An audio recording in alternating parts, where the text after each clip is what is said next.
Alright, ladies and gentlemen, I'm here on the show to talk about some NBA news. Let's get around to it here. So, first thing I'll talk about is some rookies. I want to give some props to some rookies with the highest plus minus by a rookie this season. Some of the rookies here on this list. The leader is plus 138 with Chet Holmgren, who's been great in his, I guess, rookie season because he didn't play last year from where he suffered a season-ending injury. Brandon Podziemski, number 2 here at plus 106 for my Warriors, been really good. Off the bench, and since he's gone to starting lineup, he's been really good as well. Derek Lively at plus 95, Case of Wallace plus 81. Some future Kate Pace is there for the Thunder. Chet Holmgren and Case and Wallace balling this year. Trace Jackson Davis plus 58, and Dope Reith plus 55.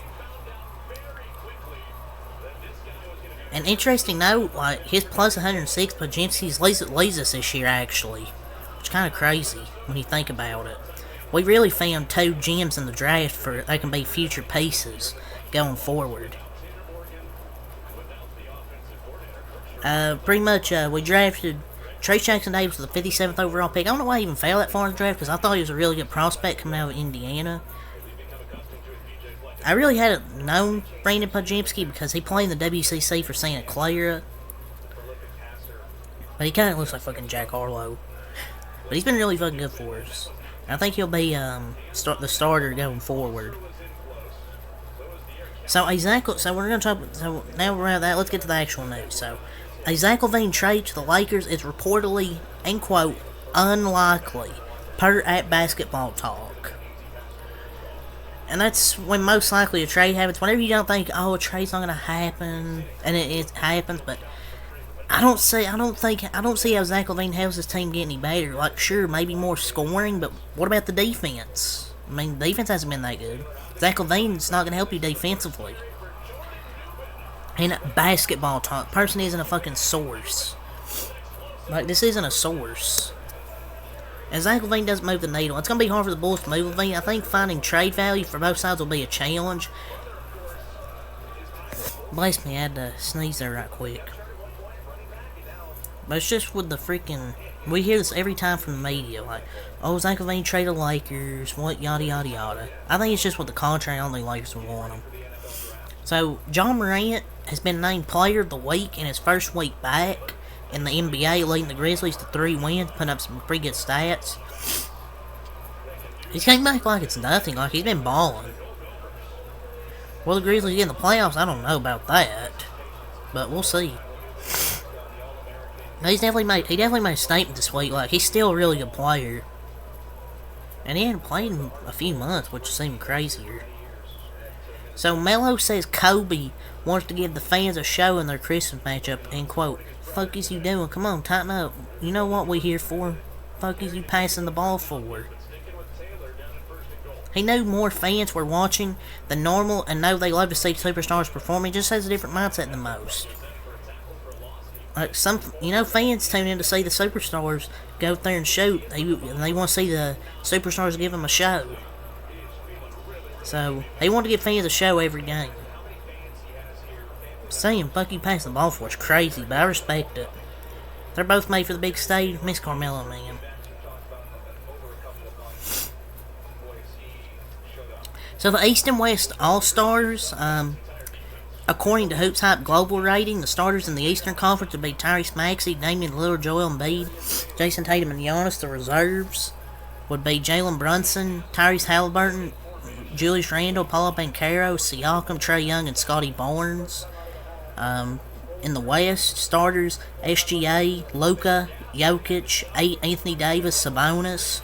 The reserves, Fox, Edwards, Kawhi, LeBron, KD, Karl Anthony Towns, Stephen Curry. The backups, I think it says here, in case somebody were to get like injured or whatever, not play or whatever. I guess it may be backups for the game. Jaylen Brown, DeMar DeRozan, Franz Wagner, Mikal Bridges, Derek White in the Eastern Conference for the West. Alperen Sengun, Rudy Gobert, Chet Holmgren, Paul George, and Zion Williamson. Sabonis over Kat, LeBron, and KD. Like, come on. LeBron's better than freaking Sabonis this year.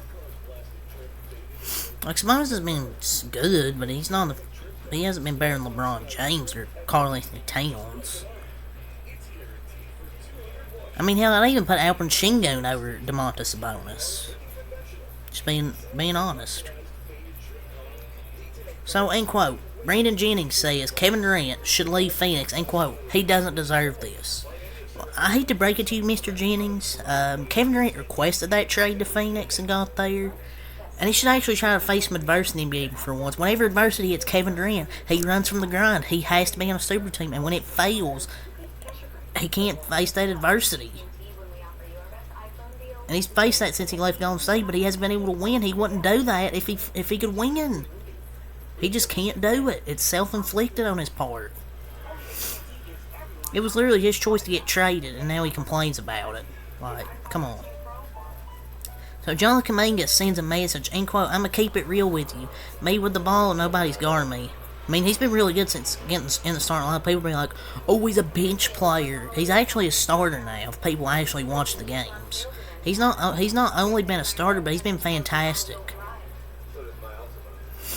And people are like, "Oh, when the defender makes him go left, he finishes driving left in the first place." He goes to the left very, very often. But, I mean, nobody can guard him. I mean, probably can, but, I mean, like, going to the rim with how athletic, strong he is, the only way you can probably stop him is fouling him. So, there's my thoughts. So, DeJounte Murray is a potential target for the Lakers per at Shams Charania. Every player in the league is a potential target for the Lakers. Like, that doesn't move the needle either, in my opinion. Like, I don't think DeJounte Murray would move the needle for the Lakers. I don't know. DeJounte Murray's good, but I don't think he'd fit with the Lakers. So, your rookie leading scores in December, Jaime Jaquez Jr., 16.6 points per game. Victor Wembanyama, 16.4 points per game. Chet Holmgren, 15.8 points per game. Keontae George, 14.6 per game. Brandon Miller, 14.9 points per game. Keontae George, 14.6 points per game. Scoot Henderson, 13.0 points per game. Derek Lively, 11.4 points per game. Brandon Podziemski, 11.2 points per game. Bilal Coulibaly with 10.9 points per game. Round top 10 is Nick Smith Jr. with 10.3 points per game. Man, the Heat really did, again, one of the freaking steals of the draft. Warriors and Heat really got two of the biggest steals of the draft with, the Heat getting Jaime Jaquez and the Warriors getting Podziemski. So Luka Doncic last night had 50 points, 14 assists, 6 rebounds, 4 steals, 3 blocks, was 15 to 25 from the field, 8 to 16 from 3, 12 from the line. He went to Phoenix and outscored KD and Bug by himself. Like, he freaking owns the Suns. He always freaking cooks them. And now the Suns are under 500. Like, not good over there in Phoenix. Bam Adebayo last night, 26 points, 15 rebounds, 5 assists, 3 blocks. And him and Jaime Jaquez freaking led him to the win. So Stephen A. Smith, he's not high on the Miami. He said, he's not high on the Miami. He said, and quote, "They don't have enough." When Stephen A. Smith gives his opinion, this is my reaction. Because who cares about freaking his opinion? This is an annual tweet where he said that, I think he said the same thing last year. Don't fuel them and give them their magic. Miami, like, people make the mistake counting out the Miami Heat. Like, so LeBron James on the Lakers, and quote, "I don't think we're where we want to be to compete against the top teams." I mean, it's kind of true. I mean, just the team's just not that good overall. I mean, LeBron's been held really good this year. Anthony Davis has been. It's just the rest of the team, yeah, it's just not that good, honestly.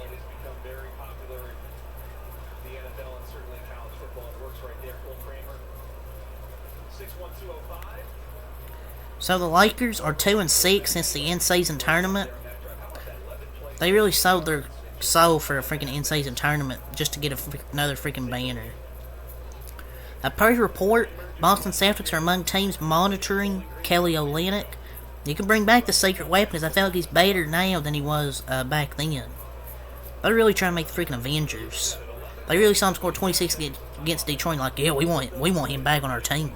I mean, they need a good backup forward, so I mean, that'd be a good option. So people in Phoenix are feeling Kevin Durant's frustration per Woj. Everyone knew that Bradley Beal trade wasn't smart for Phoenix. Could have rented out the roster way better with that money. Kevin Durant, every time his team goes through a minor inconvenience, he's like, oh, I'm out. Like, KD causing drama, who's shocked. Jalen Brunson on Christmas Day yesterday, 38 points, 6 assists. Like, he's great. Jalen Brunson's freaking good. One of the best contracts in the league. So, per report, there's general belief that Draymond Green's suspension will cover 11 to 13 games. It might be more. 11 to 13 games really isn't random. It's just a time range estimate. It'll probably be like 13, 14 games. So, Shaq said he never had a feud with Kobe. Why? Played out pretty publicly that they did. They definitely probably had a feud. So the Knicks are the favorites to land Donovan Mitchell if he leaves Cleveland. The Knicks are plus 200. The Brooklyn Nets plus 500. The Miami Heat plus 250. The Pelicans plus 1200. 76ers plus 1800. The Raptors plus 2800. The Hawks plus 3300. The Kings plus 40,000. The Warriors 50,000 or the Lakers 50,000. Where the fuck 5,000? I don't fucking know what the fucking odds. I'm not part of the nerd community. Can we stop with the Mitchell trade propaganda? Like, I don't think he's gonna get traded, right, at least as of now. Until I see signs that's gonna happen, I don't think it will happen. So Monty Bates, he sent a warning to the basketball world, end quote. Y'all gonna see. Man, y'all make anything an article nowadays. Freaking clicks over everything. Like, must be a freaking slow ass news day. Yeah, we gonna see he's a mid player. Udonis Haslem, he wasn't a fan of the Lakers popping champagne and putting up the band for winning the in-season tournament.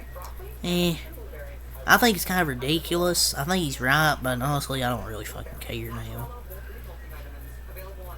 So, Evan Turner, he says Giannis Antetokounmpo is still not a top 5 player. End quote. I still don't have him in my top 5, but I can respect greatness. Who? Evan Turner? Haven't heard that name in forever since he was on the 76ers. They let anybody have a voice. Are you done, sir, Mr. Evan Turner? Oh yeah, that's trash speaking. Who takes this guy serious, averaging a career 9.7 points per game, a 4.6 rebounds, and 3.5 assists per game on 49.3% true shooting? It's a crazy take. But it is Evan Turner. I mean, you can't expect a guy who was trash in his NBA career to have a good take.